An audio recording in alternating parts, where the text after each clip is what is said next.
What's going on, everyone? So I wanted to do a quick video to kind of give you guys a warning. If you're thinking about doing some of these flips or whatever, regardless of where you get your vehicles from, I woke up today, Friday the 13th, with a notification from Geico saying that they have canceled my policy. Now, it's not canceled effective immediately. It's canceled as of the renewal date. And I didn't understand why. I haven't had any accidents. I haven't filed any claims other than the same stuff that's been on my report for quite some time.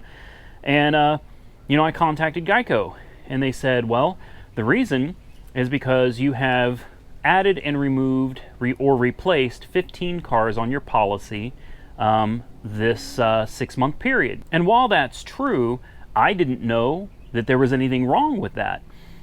So I talked to them and I tried to work with them. I've been paying them about $650 a month for my insurance for quite some time. I've been with Geico for over 4 years now. And I was like, look, if, buying and adding and removing cars or whatever was a problem, how come nobody contacted me? I've been with you guys for pushing 5 years. Why wouldn't you come to me, through a phone call, an email or something and say, hey, this is a problem, and if you keep doing it, we're going to have to take you off of the policy. Why would you just out of the blue terminate somebody's car insurance without giving them the opportunity to correct something that's problematic when they didn't know it was problematic to begin with? So I explained to them that, I thought this was just bad business practice to just blindside somebody like that, especially a loyal customer of almost 5 years. Especially someone that's paying $600+ a month for car insurance.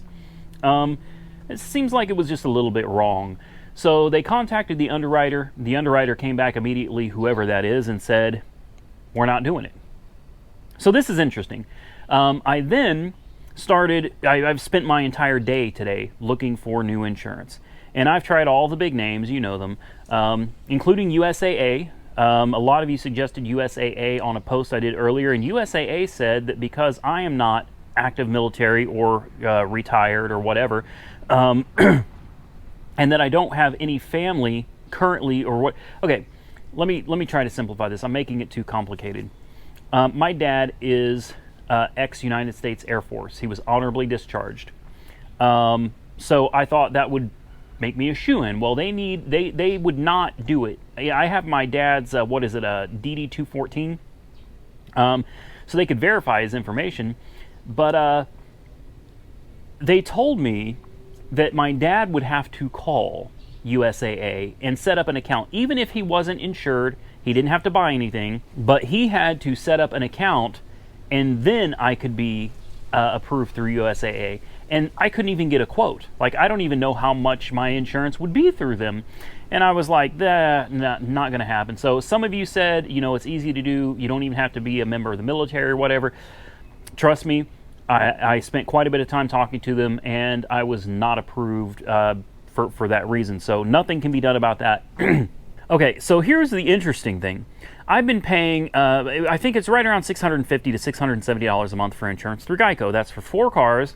That's full coverage insurance, $100 comprehensive deductible, and $1,000 collision deductible on all of them, $25, $50, $25 with no uninsured bodily injury. Okay, so I apply for these same coverages through all the other big name insurance companies, and I am given a premium of $1,200 a month. $1,200 a month. And it's due to filing claims. This is where it's interesting. Now, I'm honestly too old to not understand how insurance works, but I'm betting that since I didn't know, a lot of you probably don't know either. So to give you an idea, I live in Oklahoma, right? Oklahoma is, when someone says Oklahoma, you usually associate that with tornadoes, hail damage, winds, all kinds of nasty weather. So you would think that when you apply for insurance, the quote given to you is based upon the risk to the insurance company for that person living in that place, right? Some neighborhoods are really bad, really dangerous. They know that. Believe me, insurance companies know that. And the quote, the premium that you're given is based on where you live specifically, what neighborhood even, and the typical weather conditions for that area. They have to take all this into consideration before they give you a quote, before you get your, monthly premium. So I have filed, I think, 5 or 6 hail damage claims over the last 4 years. And that's not uncommon in Oklahoma. And when you own 4 cars, if your cars are outside and a hailstorm comes, well, all 4 of them are going to get hail damage, and you're going to want that fixed. That's what you pay for insurance for.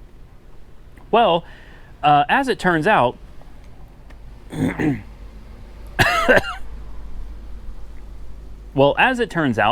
even though these are acts of God, even though these are circumstances beyond my control, all of the insurance companies that I talk to take this into consideration. If you have filed a claim, even if it wasn't your fault, a deer ran into your car, hail fell from the sky, a tree fell in your car, it doesn't matter. If the insurance company had to pay out ever, that goes against your clue.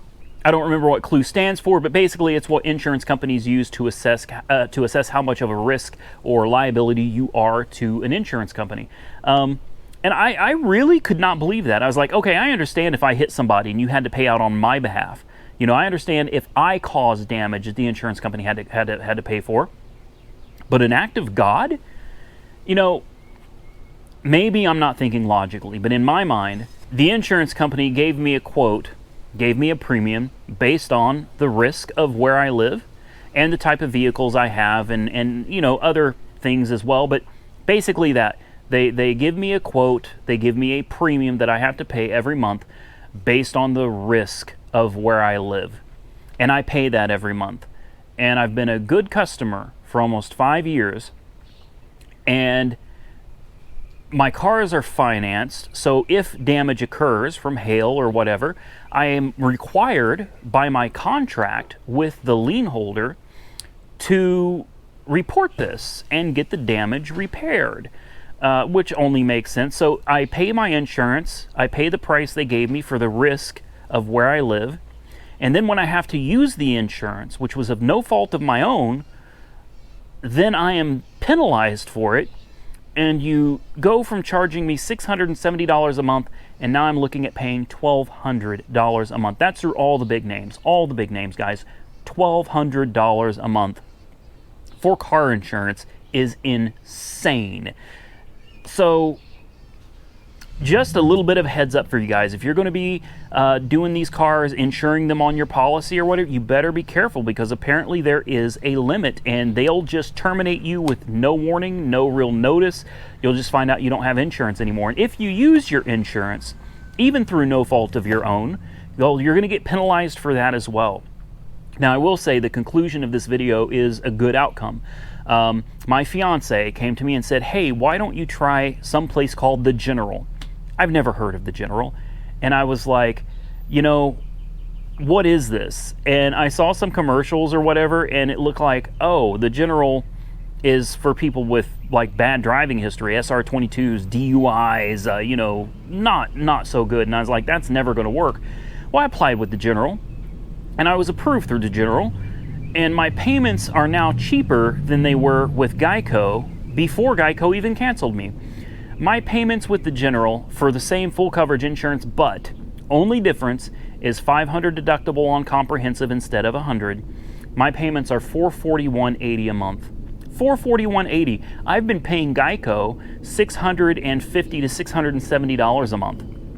So my insurance is way cheaper. I mean, way cheaper. And when you compare $441 a month to the $1,200 a month all these other big name companies were trying to charge me, I feel very confident that I made a good decision. So, I was pissed off at Geico for blindsiding me like this, but now it's like, look how much money I'm saving. Thank you. Thank you, Geico. You actually did me a favor. So just wanted to give that information to you guys, because I'm guessing a lot of you may not know that even if you file a claim for hail damage, something that wasn't your own fault, you might see your rates go up. Or if you apply to go to another insurance company, your rates may be higher because of it. Doesn't make sense to me. It sounds like a scam. You have to pay to keep insurance on your vehicles, but if you use the insurance, even if you're not at fault, they raise the rates on you. It's like, what?